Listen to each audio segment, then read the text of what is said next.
Good morning and welcome to the Bulwark podcast. I'm Charlie Sykes. So I woke up in the dark again this morning thinking, why do I feel so crappy? And I realized this is just day 2 of daylight saving time. I'm not going to complain about it anymore, except to say that it's completely unnecessary. It's terrible. It's the government doing this to us. We shouldn't have to move our clock. So I don't know that. Wait a minute, Charlie. Yeah, Charlie, you have accidentally hit on one of my biggest hobby horses. please.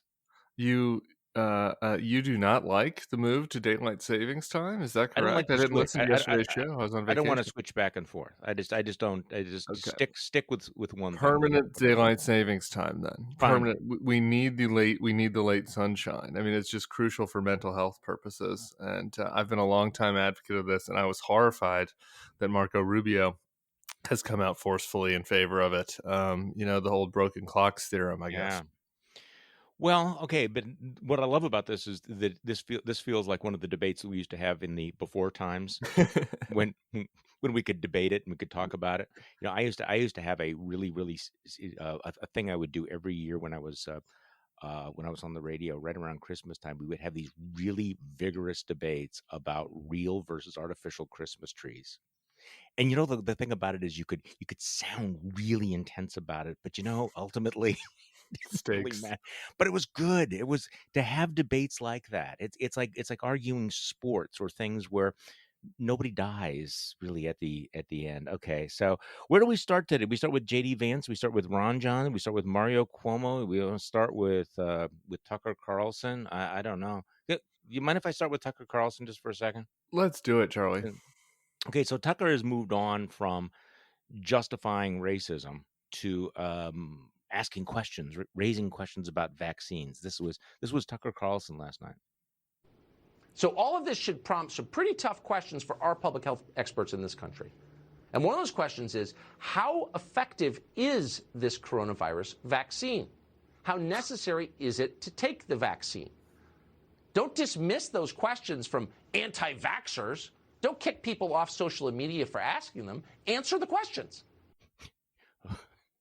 Okay, so I'm not going to try to get the explicit rating like this early in the podcast, but bleep you, Tucker. What's interesting, I want to sort of back into this. I've been listening to a lot of Tucker audio lately, in part because I was inspired by the John Oliver thing, which if you haven't seen is really fantastic.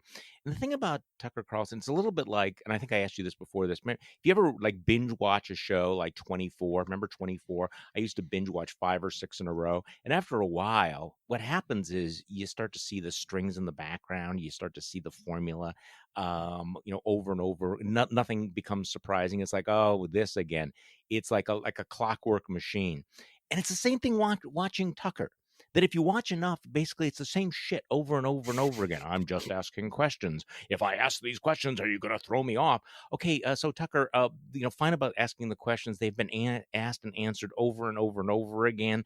You can't play the victim card on everything. You can't play they're silencing me just because I said some grotesquely racist thing, just because I've said some grotesquely, put out some grotesque amount of disinformation. You're going to silence me. It's cancel culture.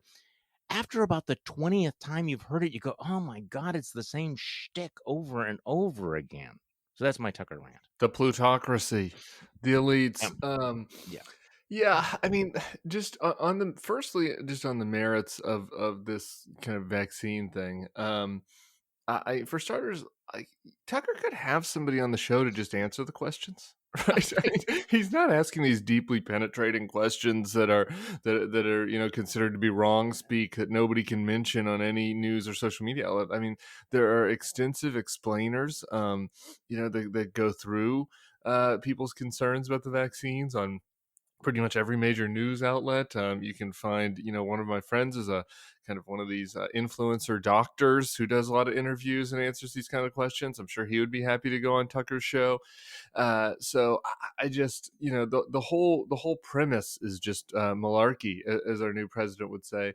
But beyond that, it's just like the depravity of Tucker is really kind of astounding. And I was reading Matt Iglesias this morning, who was talking about kind of the failure of the meritocracy, and it was getting into the difference between Bush and Trump, and he's like, there's this big fight on the left where it's like, a lot of the Bernie bros who are kind of Trump curious like to say, well, Bush was actually worse because the Iraq War and da, da, da, da. But it's like what it comes down to is like eventually when you have really bad people that only care about power and money in charge of things, like things go badly. And like there Yeah. was something to be said about kind of the old school noblesse oblige. And this is how like my reaction to Tucker. Like, this is a bad person. Like, he is behaving badly. And there are going to be people that watch this show that don't get the vaccine that die. There are going to be people that don't watch this show that die because their friends and family didn't get the vaccine. I mean, we are right at the finish line of We are this thing. right at the bubble. I mean, it's just like this is the tipping point right now. We will either have people take the vaccines and reach herd immunity, or we're going to slide back down the other side of the mountain here. We're going Yeah, to mix and my metaphors. So, I mean, and it is really a matter of life or death. It is depravity. That's not too strong a word. And it's bad. It's just I use people throw this around on social media all the time, like you're a baddie, he's a baddie, she's a baddie. Like this is just a bad person. It's just a bad person. Like he's not. This is not a serious effort to try to get to the. This is not a news gathering effort to try to get to the bottom of what's happening with the vaccine. It's just he's throwing out some bullshit and seeding doubt in his audience because he knows that's what they want to hear. And as a result, a few more people, maybe tens, 20s, who knows, hundreds are going to die. And like, it makes me mad on the inside. Well, And it is, and because we are so close, we are so close to having an end to all of this. So again, can I ask you though, Charlie? yeah. Well, part of the thing for me is I can't get to the bottom of this whole vaccine thing. I think which kind of exposes just sort of how shallow this whole mindset is. Is like, weren't we just arguing last week about how like Trump isn't getting enough credit for the vaccine? Like it This is is pretty good. odd, right? That like at the same time he wants credit for all the great work that is happening in the Biden administration getting people's vaccine in the arms, but on the other hand, the vaccine might be evil. Like, don't you got to pick a button on this one? Well, yes, and you could certainly imagine an alternative reality in which even after the election, rather than talking about the coup and trying to overturn the election, if he had talked about vaccination, taken credit for Operation Warp Speed, which quite frankly, he could have done quite plausibly, right? If he would have worked on a distribution plan, he could have made the whole vaccination thing about him and his presidency and taken credit for it, right? But of course he didn't. This is an interesting tell. There's this big debate back and forth. Should Donald Trump be more outspoken? Should we, recruit him to talk, to MAGA world about this? And I think there's a reason why he won't do it. Is that, and it's kind of one of the dirty little secrets, is that on a lot of issues, Donald Trump doesn't lead, he follows. And he's Right. just terrified of getting crossways with the hardcore anti-vaxxers. He's afraid of coming out and saying we're having, taking the vaccine in public, and then having the anti-vaxxers go, well, he's betrayed us. So, I mean, this is a guy who is never going to get out in front of his own people, even when it comes to something like this, even when it would have benefited him personally. Yeah, I mean that's one of his key secrets, right? He was always a bottom up guy, and a Yeah. lot of his grossest stuff came from like the depths of the Donald.win and all the Reddit forum and all this stuff, and Scavino would see it, and then they'd talk about it on the plane, and Donald would test drive it, and then people liked it, and it'd stick, right? I mean that's like where a lot of this stuff didn't all all the worst, ideas and, put downs of the Trump administration didn't come from his brain, right? I mean, a lot of it was stolen memes, right? And so he very much is a top down guy. But yeah, I'm glad you mentioned this 2 month period because our friends who are are the former balls and strikes types. I got into a fight this weekend, which I shouldn't have done because I was on vacation. But sometimes I just can't help myself. On social media with some National Review types who were saying like, I just don't understand why we can't give Operation Warp Speed the credit that it deserves. And we called balls and strikes. We said that he should be impeached and removed once he incited a coup. But why can't we also give the couper some credit for Operation Warp Speed? And it's just I'm like, that's fine. I'm like, I'm open to the idea that Operation Warp Speed was good and like that there were some good things that happened there. But like you can't just memory hole The fact that for 2 months, when we should have been having this baton handoff in the middle of a crisis, that the Biden administration was blocked out of doing anything because Donald Trump was trying to steal the election, right? You There can't was just pretend that. like that didn't happen. Like, every week counts now. We have this new strain coming out of England that is manifesting in Florida and other places. And like we were just saying earlier, every week that this thing goes on is going to be another 5,000 deaths or something before everybody gets vaccinated. You can't tell me that we couldn't have had the vaccine ramp up happen quicker had we had a president that spent 2 months working with the incoming administration to speed this up. Like, you just can't tell me that he didn't foul this up by trying a coup for 2 months. It's hard for me to say, okay, well, great job, Operation Warp Speed, I guess, but Trump once again, completely screwed it up. He could have made a difference. He could have made a difference. I mean, as far as I can tell, he threw out one line, get the shot. He used the line at CPAC once and then basically ignored it. Look, he could have made a difference. You have the one demographic group that is the least likely to be vaccinated now are what white male Republicans. Yeah. But he wasn't willing to do that. He wasn't willing to use his bully pulpit.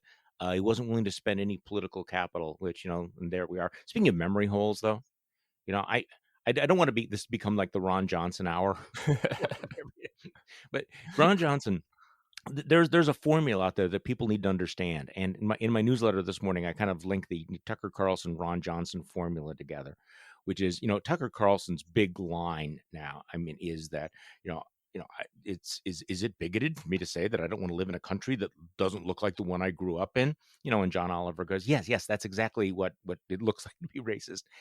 But Tucker's formula is you say this racist thing, you deny it's racist at all, you claim victim status if anybody calls you on it, then you fundraise off claims of that, saying that you're a victim of cancel culture, and you repeat it. So of course Ron Johnson, who had his the fine people who showed up on January 6th thing, that they didn't bother him because they look like his buddies as opposed to Black Lives Matter folks.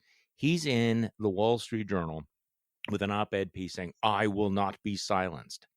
It is sort of like the okay, we're going through the routine here. Okay, so you say a racist thing, you deny that it's racist, you get all like, I'm a victim. I will not be silenced. And I will tell you that, and I might get some blowback on this. I believe that Ron Johnson genuinely is shocked to think that when he said that he looks at the insurrectionists and thinks, "Hey, nothing to worry about there," as opposed to Black Lives Matter. I believe that it's become so normalized. He's been listening to the Tucker Carlson world, like, can't we be able to say these bold things, without being accused of being racist? I believe that this is his worldview. That he genuinely believes Yeah. there's nothing racist about what he said. I agree with that. I think that there were people in the Jim Crow South that genuinely believed that it was, better for black folks to also be able to have their own water fountains, right? And that it benefited everybody. I'm with you on this. I think that I've mentioned this before in this podcast, but if you haven't gone back and read it, his phone call with Mark Becker, which we published a few months ago, he says this to Mark in a private conversation, like the MAGA voters love this country. The people that go to Bernie Sanders rallies don't. I mean, I don't have the exact quote in front of me, Yeah, but it was something to pretty that much. effect. And so I genuinely think he believes this. But the effort by him, and then you look at, there's this article in the American Greatness, by our friend Julie Kelly this morning, that talks about how these people are political prisoners and they didn't do it; they were just exercising their political rights. This is a multi-pronged, multifaceted effort by people like Ron, who are willing to go there and say this wasn't a big deal at all. This was less bad than the Black Lives Matter protests, and then by another kind of the next group down the path, which is more willing to kind of just muddy the waters and say, well, yeah, it was bad, but I mean, look at what happened in Portland.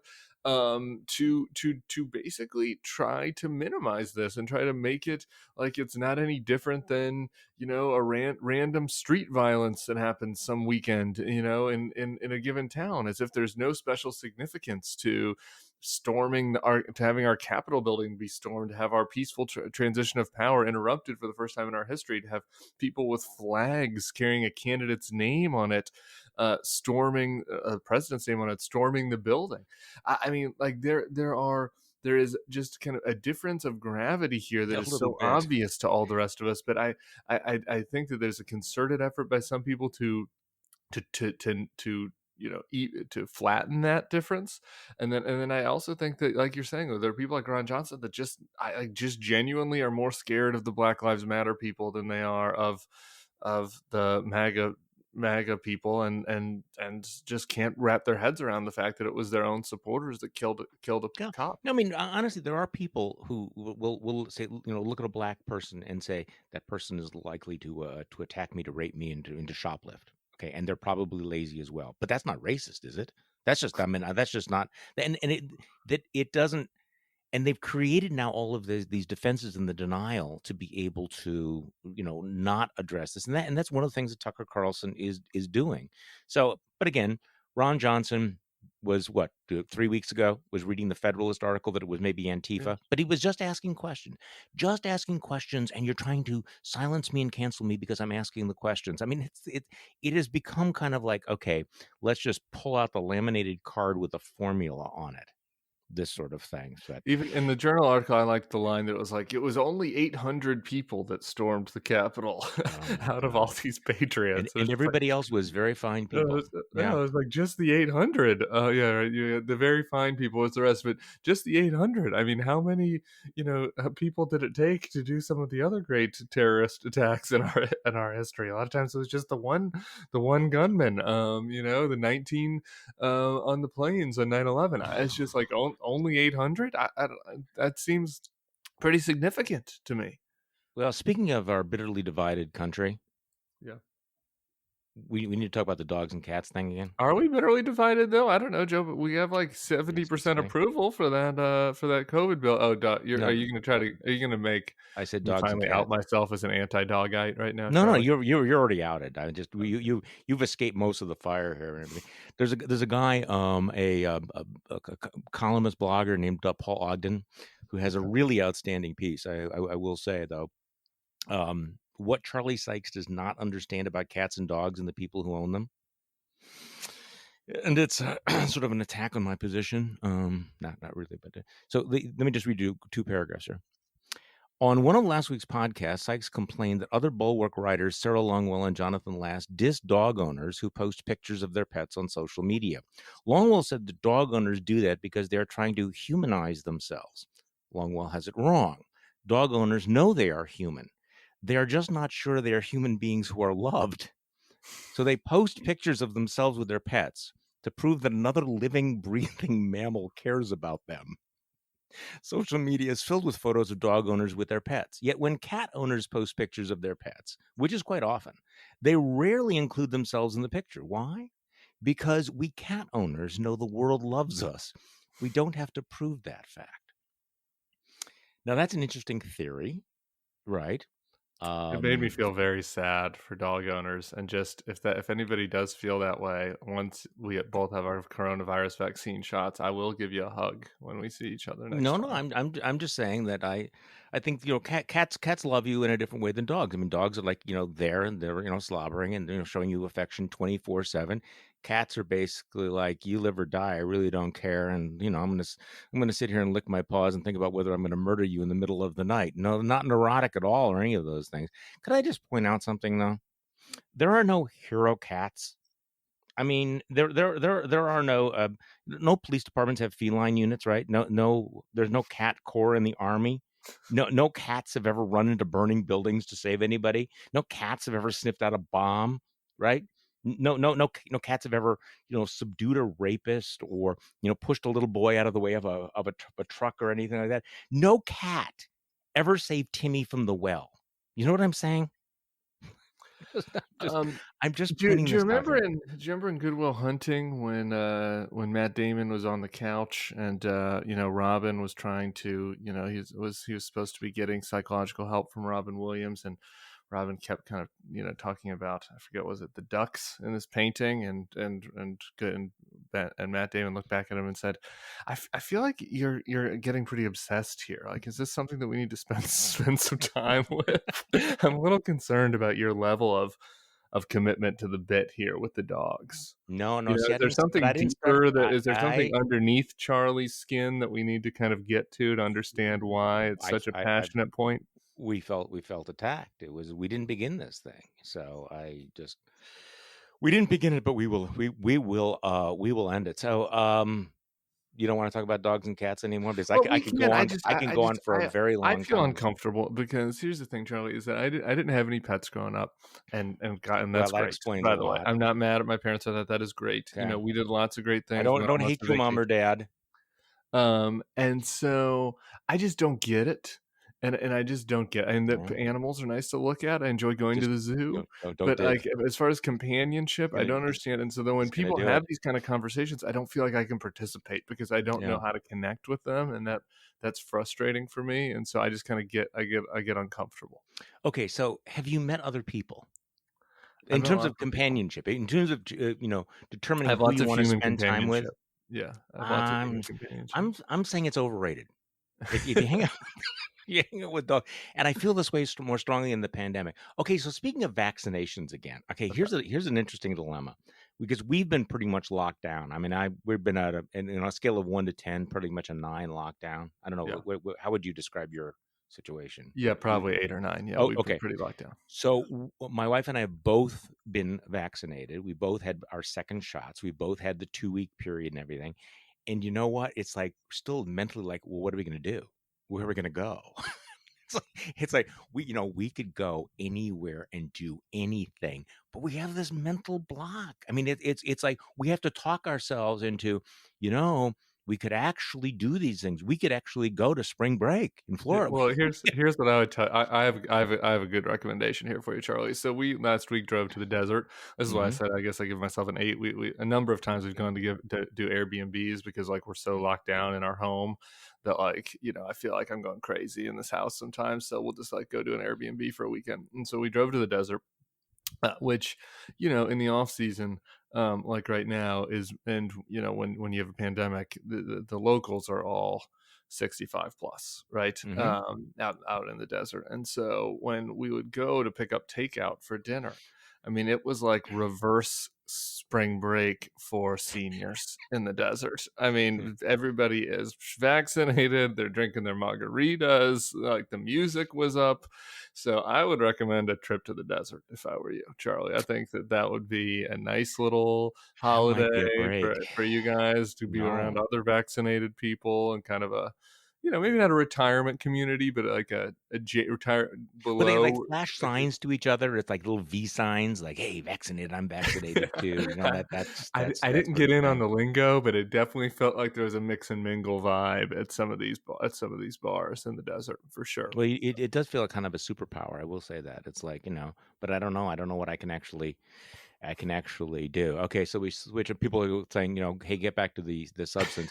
Okay, so I don't want to talk about Wisconsin politics anymore. I'm done. So we can talk about Ohio politics, which I don't know whether people have been following. I'm assuming people have not been following it closely, but they appear to be having like the Arizona disease right now, or which other one?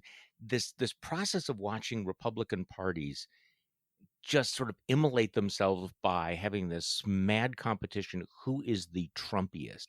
And the open Senate seat in Ohio, I mean, is turning out to be this almost cartoon version of what's happening in the Republican Party. So you got Josh Mandel, who just tweets out anti-Islamic stuff. You have JD Vance, who is the author of Hillbilly Elegy, who just got $10 million from Peter Thiel. And then you got some businesswoman who is proposing to name schools after Donald Trump. I mean, what's going on in Ohio, Tim?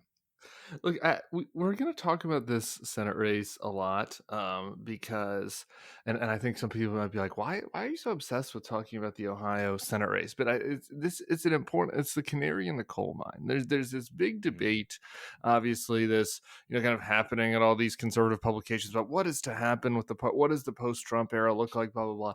The Ohio Senate primary is an encapsulation of where everything is going, and it's not pretty. And so when you have Mandel and Vance and Jane Timken, who's the businesswoman you're Okay, discussing, the Jim former Timken. Ohio GOP chair, I mentioned this in a weekend triad a couple weeks ago.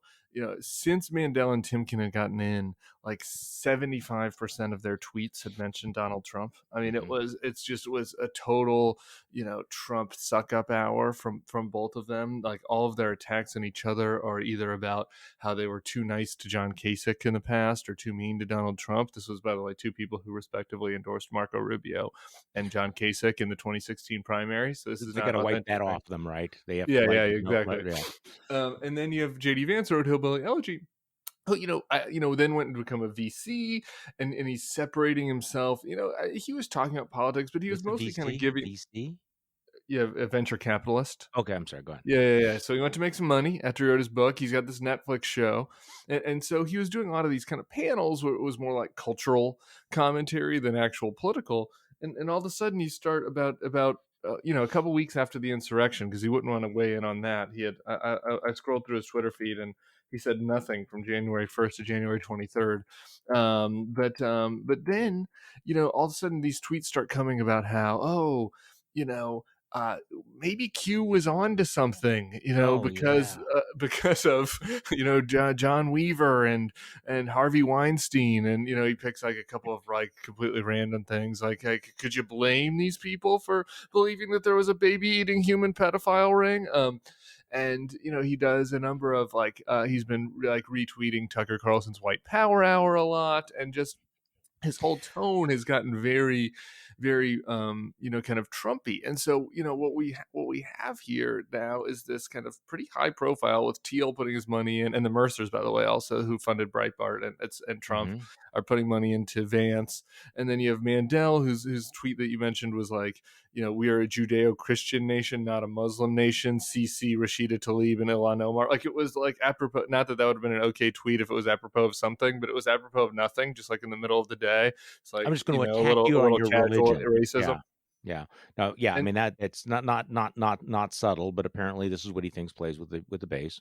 yeah, and then you've got Timken, who's trying to rename things after Donald Trump. Donald Trump Field, Donald Trump Street. So I mean, this is it. Like, there is no, if you want to feel dark about where things are going, there's no lane in this like the whole highway is just MAGA, right? There's no lane in this highway that's like for a never Trumper. There's no lane for people who are like, I think we need to move on past them. Like, there's not even any lane for people who are like, what happened on January 6th was bad, Yeah. right? And so maybe things will develop differently in other states and other places. This is kind of one of the more early developing primaries. I don't think so. I think that what it is just a view into where things are going. I think that literally Lisa Murkowski will be the only Republican candidate who pushes back against Trump or January 6th. She'll be the only Republican on the ballot in November 2022. I think that's where it's heading then. And she might end up Yeah. having to be an independent, Yeah. because they got Well, that top two thing in Alaska. So I don't know exactly how that'll shake out, but the Republican Party's talking about nominating somebody else. So yeah, I mean, I agree with you on that. And if you don't mind, can I just do a quick rant on JD Vance for a second? Because sure. I never got that deep into the hillbilly elegy kind of debate, and I was sort of neutral. This was a hot button for a while on hillbilly elegy.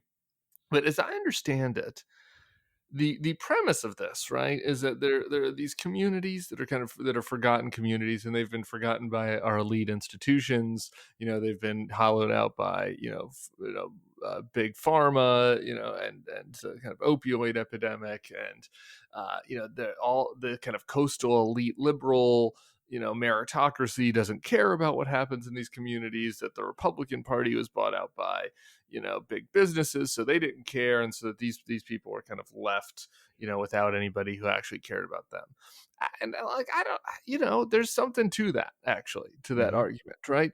But where the biggest problem, the biggest hole is for me is like, okay, well, then what, right? Like, what is the answer to that? Because the people that are using JD Vance, the Peter Thiels and the Mercers and the Bannons and the Trumps, to claim that they are the ones that care about that whole, are just as phony, if not more phony, and more malicious than the people that he was complaining about in the first place. I mean, over the last 2 months from the election, what bigger scam has happened on rural MAGA America than Stop the Steal? I mean, Donald Trump put tens The of grift. millions of dollars into his pocket from small dollar donation from his supporters who believed the fabricated lie that he could win the election. And then some of them are in jail now because they believed it so much that they came to the Capitol and stormed the Capitol and are now, criminals and have a record, right? If you were a person that genuinely cares about how these people are getting scammed and left behind by elites, don't you point your finger at Donald Trump and say you are as guilty as anybody in America of this? Not to mention Trump, you and all of his other stiffing contractors, et cetera, et cetera. Like that.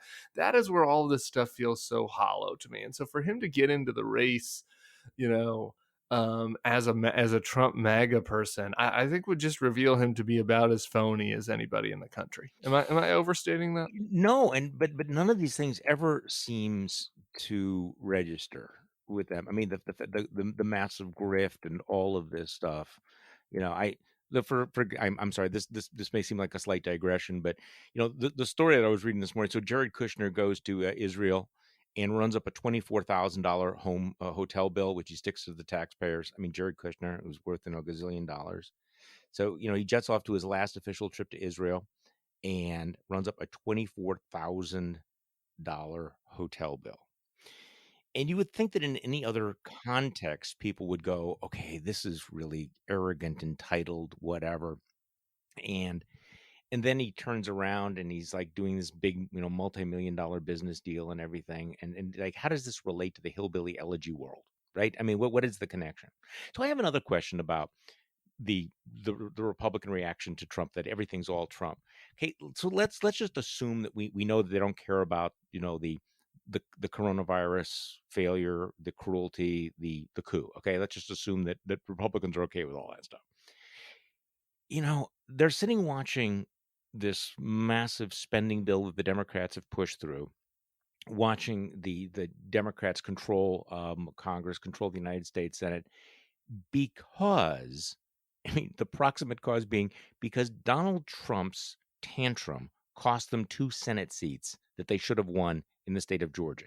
You would think that at least if none of the principles matter, that people in the Republican Party would be kind of pissed at the fact that Donald Trump essentially sabotaged the Senate Republicans. There's no way they should have lost those Senate seats, and they did because Donald Trump was more interested in forcing people to support the coup and was attacking Georgia officials. I mean, am I wrong about this? I mean, Are you ready how for my answer to this, Charlie? yes, please, This yes. just shows how cucked they are, because the next Yeah. time you have Josh Kroshauer on, your friend Yeah. Josh, because this tweet sticks in my mind.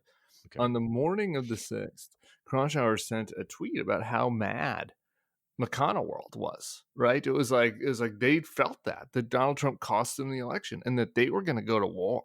He sent this tweet about how they were going to go to war with the Trump faction, and within like 24 hours or 48 hours, Josh Holmes had been like, oh well, that was maybe a little overstated about going to war, and then Josh Holmes being a McConnell like 3 guy, weeks later, it was there is no civil war, right? So they were mad. They did pin it on Trump, but they just have decided that like they don't think that they can win the fight, and so it's better to just kind of tuck their tail and swallow their pride and kind of go back in to fight with him again. It's a Wow. calculation. They've been cucked. Yeah, they have been thoroughly cucked when it comes to all of this. So you want to talk about Andrew Cuomo at all? Let's talk about Andrew Sure. Cuomo because it's kind of interesting how the conventional wisdom shifted yesterday. So all Democrats, it seemed, were lining up behind him. You had a great piece over the weekend that the Democrats were treating Andrew Cuomo the way that Republicans should have treated Donald Trump. But it looks like he's going to hang on. He's still got like 50% support, and he's got key constituents. And I think Andrew Cuomo has internalized the great rule of, from Bill Clinton through Virginia Governor Ralph Northam, just never resign, just hang on to power. So give me your take on Yeah, Andrew I'm Cuomo. a little nervous that my article got out ahead of things and that I'm going to end up looking dumb and have to write another article about how the Democrats didn't actually learn their lesson from Donald Trump. So please, Democrats, don't make me do that. Hate to be wrong. We're on a nice streak of being right here at the Bulwark. Look, the Northam thing, I get it, but I don't, to be honest, I just think that the Northam thing is a completely different situation, right? Like he gutted it out because these pictures of him, which were obviously horrific. The blackface Again, we're for from people who forget. college, Yeah, like yeah. he's like dressed as Michael Jackson or whatever in college, and then in one of the other pictures, they never actually confirmed it whether it was him or not. And so again, not good.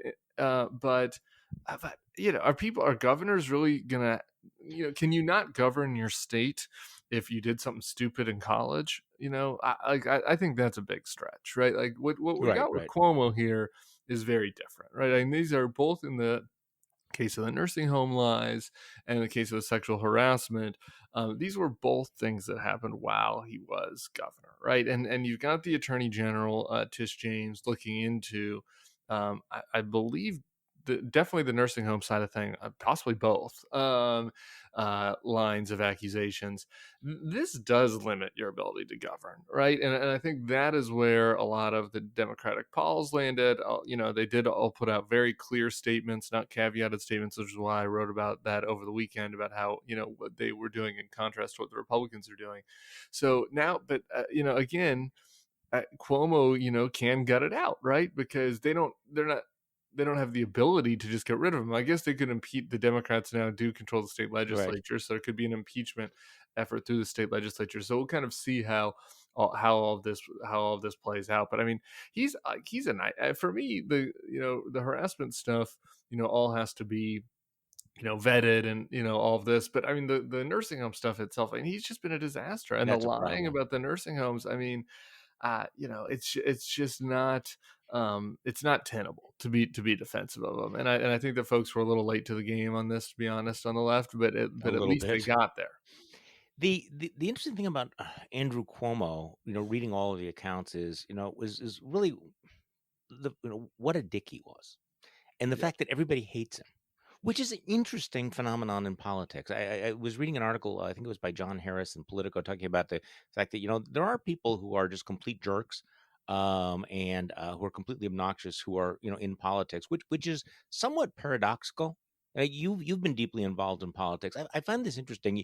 You would think that people who are attracted to politics would be people who would have people skills, right? Wrongly, would want to have people like them, would treat people well. Andrew Cuomo apparently has been bullying and insulting and just alienating people for so long that when he needs friends, basically everybody's going, "Yeah, we've always hated the guy. Now he's vulnerable. We're bailing on him."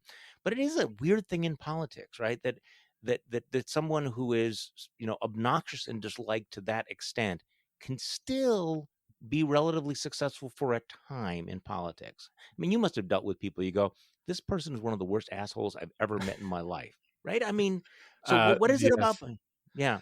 So It feels like politics that there attracts people are, who, yeah, but yeah, there are per, like two paths to success in politics, obviously, honestly. And like there is the, like, Chris Christie was like that, right? Like there is the asshole path, and I don't, it's hard to understand. I guess the biggest explanation that I could give is that, it's a big work. Like, no, like politics is still like so big and sprawling that, like, no matter how many people you're an asshole to, like there's going to be somebody else that gives you a chance if you're shameless hmm, enough, right?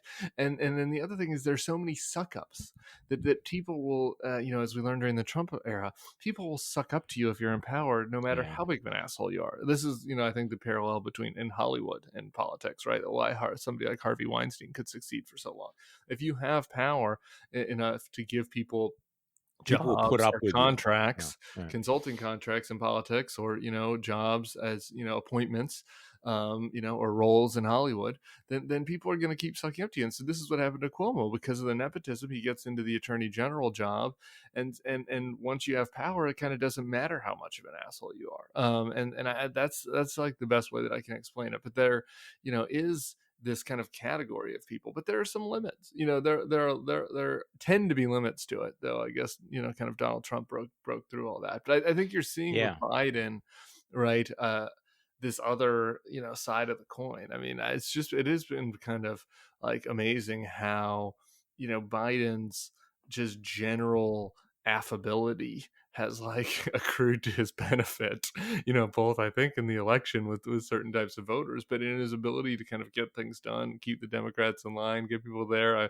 I remember the other side of this coin is the one anecdote from John Tester, which shocked me, which was during like the first week of the Biden administration. It was the first time he'd been in the West Wing. Yeah. So over 12 years of Obama and Trump, he wasn't invited one time. A swing conservative Democratic voter, Susan Collins said Biden has called her 4 times, 4 times already. Since the inauguration. It's only been 7 weeks. 7 weeks. I mean, I would be hard pressed to imagine Obama called her 4 times the whole time. So there is something to that other path does work, so we don't have to be completely dark and despondent that it's only assholes like Andrew Cuomo and Chris Christie and Donald Trump that succeed. This raises the point that a lot of focus on the failure of any bipartisan support for the big packages, Yeah. and Joe Biden's belief that somehow he could get Republicans to engage seriously, is obviously not playing out. But the flip side of that is that getting the Democratic Party to be cohesive is like herding cats, going back to the cats and dogs thing, but herding cats, and the fact that he has held the Democrats together the way he has is really quite remarkable. Yeah, well, you and, know, and Charlie, people forget. Like look at the first big initiative of past president. Right, Obamacare failed. Like the Republicans had a trifecta, and because of McCain, you saw it happen. So there you go. Like maybe if Donald Trump hadn't called John McCain a war criminal, not to say that McCain made that vote just based on personal affront to Trump, but you can definitely imagine a way where Trump gets him to the Oval Office and they hash out a change to the Obamacare repeal that gets McCain comfortable enough to get there. That didn't happen. Obamacare goes down. The original Obamacare, Democrats had a trifecta. They spent all that time trying to get to 60, trying to keep people together. That took almost a year. So just being able to jam things through, even if you have all three branches, is not preordained. And this coronavirus rescue happened much quicker than either of those did. There and was the it's much stimulus clean. and the It Obamacare. it is much cleaner. I think that people are comparing this to the Obama stimulus. The fact that it's flat out checks, that there's not a lot of bureaucracy. It's very easy to understand, and you can tell how politically effective it is because Kevin McCarthy is at the border talking about border security as opposed to the $1.9 trillion package. So I do think that there are two dangers coming up for the Biden administration. I want them to be negative because I think they're going to score a lot of points over the next few months with the coronavirus package, and if in fact the pandemic does begin to wane, I think that this is going to be springtime for Biden type thing. But two things. This crisis of the border is a crisis, and at some point they're going to have to get over not calling it a crisis. I don't think they've got their messaging down on that. And number two, if the Derek Chauvin trial goes south and there's more urban unrest, these are going to be significant challenges for Joe Biden. I don't mean to say that they're fatal, but the border thing is not going away, and I just don't have a sense they have a complete handle on it. Your take? The border is challenging. This is a big challenge that goes back to what a quarter century now. Yeah. And it's been a problem for like the last four administrations at least. So look, I don't think that there's not like a magic bullet foolproof answer to it. And I think that if you look at this surge, obviously it feels like the crisis is really picked up right now because Yeah. the conservative media has jumped onto it and they're good at like creating a narrative around something. But the surge has been happening for about a year now, and I think a bit of an uptick since Biden. I think obviously you get people who are more hopeful that they're going to be treated humanely and able to get in, but it's been on the rise now. Since back during Trump's last year, this happened in Trump's first year when people were coming to the border. So I think that it definitely will continue to cause headaches for Biden. I think that he needs to figure out a solution that gets the left that the left is also comfortable with. I mean, what you do not want to do is find yourself in the humanitarian crisis down at the border, and he needs to demonstrate empathy while also demonstrating security.